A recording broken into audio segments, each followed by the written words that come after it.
Mr. Greer. I'll start out with my questions. First, in the agriculture zone. Agriculture is important to many committee members and members of the Senate as a whole. And notwithstanding Senator Wyden's and my friendly discussion about potatoes regularly, Idaho's 24,000 farms and ranches produce 185 commodities, and Idaho leads the nation in potato, barley, and hay production, and is the third largest producer of milk and cheese.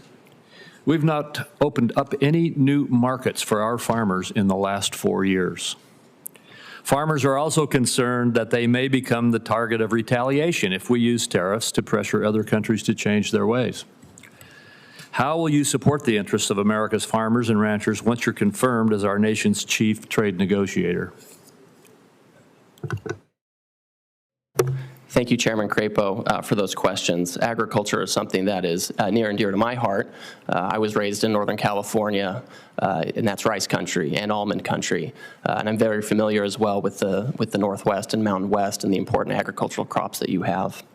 In my view, American agricultural producers are the most competitive in the world, and they need to have markets commensurate with that competitiveness. And to me, that means that we need to go and gain market access where things have been closed until now. For many decades, we have had a trading system where the United States opens its market over and over again, and others do not. In India, for example, their average bound tariff rate on agricultural products is 39%. In Turkey, it's 39.8%. These are markets where they need to open to the United States, and I think we need to use all the tools at our disposal to do so. Thank you very much. And let's move to digital trade. We lost ground during the last administration because we turned our back on digital trade rules, including promoting data flows, combating forced technology transfer, and promoting non-discrimination. A number of jurisdictions, including the European Union and South Korea, utilized that opportunity to advance measures that target U.S. technology companies with special requirements or taxes while exempting their domestic companies or even Chinese companies.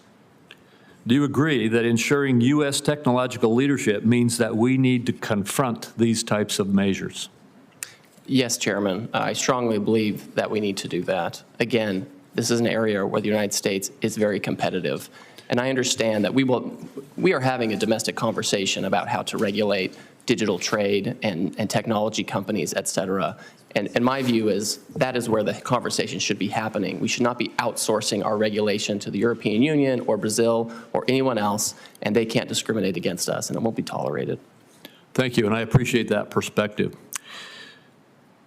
Next, the law states that the USTR reports directly to the President and Congress.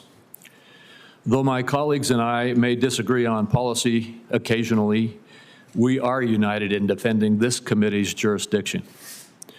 If confirmed, do you commit to provide timely and thorough briefings on trade negotiations and to share proposals with this committee in advance of sharing them with foreign governments?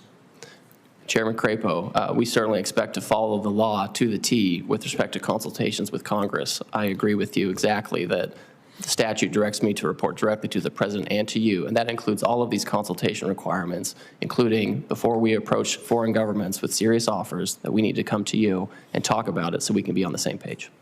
Thank you. And will you also keep us apprised and consider your input our input with respect to USTR-led investigations and reports in the January 20 America First Trade Policy Memorandum?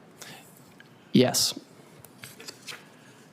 And then finally, with regard to trade reporting on trade barriers, by law, the USTR is required to issue an annual report called the National Trade Estimate that identifies foreign barriers of U.S. exports of goods and services. The last administration decided it would not list a barrier if the administration agreed with the foreign government's ideology for enacting the barrier in the first place. If confirmed, this year's National Trade Estimate may be one of the very first things you review. Do you agree that the USTR reports should, as statutorily required, identify the full range of discriminatory barriers to U.S. trade, regardless of what agenda or excuse our trading partners may offer? I agree with that, Chairman. Thank you very much.